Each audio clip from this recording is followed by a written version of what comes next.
நேத்துலேருந்து ஒரே பிரச்சனை தான் போயிட்டுருக்கு. யாரோ ஒருத்தங்க அலையன்ஸ செட் பண்ணிட்டு, எப்படியோ இந்த கேம் போயிட்டு இருந்தது. ஸோ, இப்போதைக்கு ரயானோட பிரச்சனை என்னன்னா, முத்துக்குமார் வந்துட்டு எத்திக்கலா விளையாடலன்னு சொல்லிட்டு, இப்போ அத தான் போயிட்டுருக்கு. 5 பேரும் சேர்ந்து என்ன ஒருத்தன காலி பண்ணணும்னு நெனச்சீங்க இல்லையா?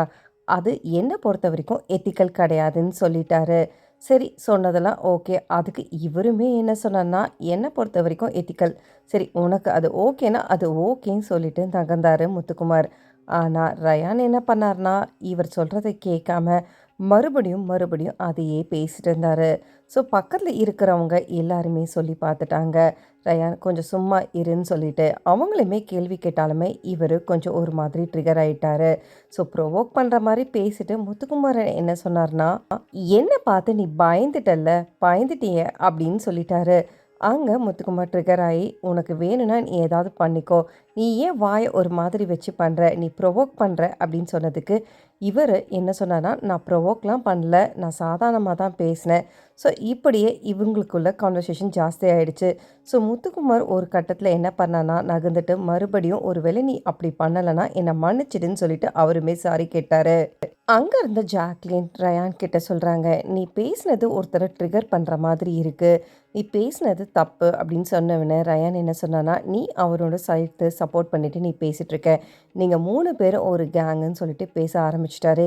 இன்னொன்னு ஒரு படி மேல என்ன சொன்னார்னா, அங்க வந்த பவித்ரா, சௌந்தர்யா மத்தவங்க கிட்ட எல்லாருமே, "இவங்க 3 பேரு பாரேன், இப்போ ஒரு கேங்கா சேர்ந்துட்டு விளையாடுவாங்கன்னு" சொல்லிட்டாரு. ஆக்சுவலா பார்த்தீங்கன்னா, முத்துக்குமார் நகர்ந்து போனாலுமே ரயான் சும்மா இல்ல. இப்போதைக்கு பார்த்தீங்கன்னா, அருணியும் கூப்பிட்டு பேசுறாரு.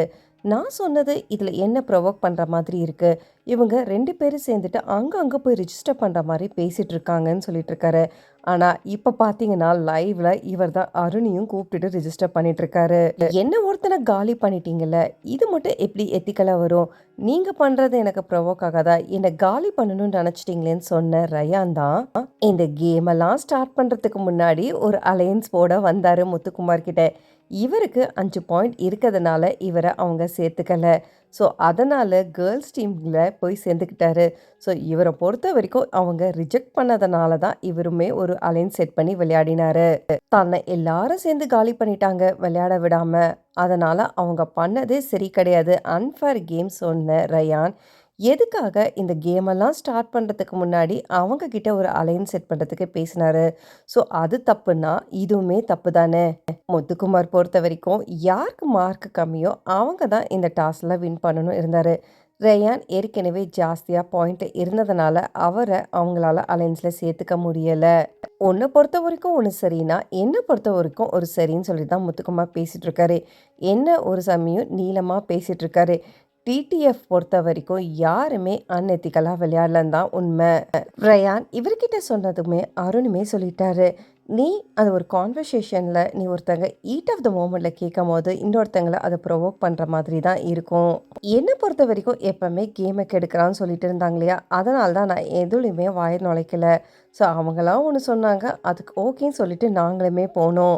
நீ மட்டும் இல்ல, மத்தவங்கலாம் பாயிண்ட்ஸ்ல அதிகமா இருக்கிறவங்கள தானே நாங்க தோற்கடிக்க பார்ப்போம். ஸோ, அதனால தான் இந்த மாரி ஒரு செட்டும் பண்ணோம். நீ சொல்ற மாதிரி இவங்க அங்க அப்படிலாம் கிடையாது. ஒவ்வொருத்தருமே பேசிட்டு இருக்காங்கன்னு" சொல்லிட்டு. ஸோ, இப்போ பொறுத்தவரைக்கும் ரயானுக்கு இதுதான் பிரச்சனை. அருண் கிட்ட சொன்னது இல்லாம எல்லார்கிட்டயும் போய் இப்போதைக்கு ரிஜிஸ்டர் பண்ணிட்டு இருக்காரு. ஸோ, முத்துக்குமார் பொறுத்தவரைக்கும் அவர் திரும்ப கேட்கும்போது, "இத விட்டுடுங்களேன்னு" சொல்லிட்டாரு. ஆனா, அவர் விட்டாலுமே எல்லாருமே வீட்டுக்குள்ள கூப்பிட்டு இத தான் அங்கங்க பேசிட்டு இருக்காங்க. ஒருத்தன் பேசியாச்சு. அதுக்கப்புறம் தோல்வியும் ஒத்துக்கிட்டாச்சு. "எனக்கு இதுதான் சரி. ஒருவேளை உங்களுக்கு அதுதான் சரின்னா, அத விட்டுடுங்கன்னு" சொல்லியாச்சு. ஆனா, ஒவ்வொருத்தருமே இப்படியும் அப்படியும் அடிக்கும்போது அது தப்பு தான். ஸோ, என்ன பொறுத்தவரைக்கும் ரயான் பண்றது இப்போதைக்கு இது அன்வான்டட் கான்வர்சேஷன் மாதிரி தான் இருக்கு. நியாயமா யோசிச்சா, இது யார் மேல தப்புன்றது நம்ம கொஞ்ச நேரம் யோசிச்சு பார்த்தா நமக்கே தெரியும். அது யாருன்றத கமெண்ட் செக்ஷன்ல கமெண்ட் பண்ணிட்டு, பிக் பாஸ் தமிழ் 8 சம்மந்தமான லைவ் அப்டேட்ஸ் பார்க்கறதுக்கு என் சேனல மறக்காம சப்ஸ்கிரைப் பண்ணி சப்போர்ட் பண்ணுங்க. தேங்க்ஸ் ஃபார் வாட்சிங் மக்களே!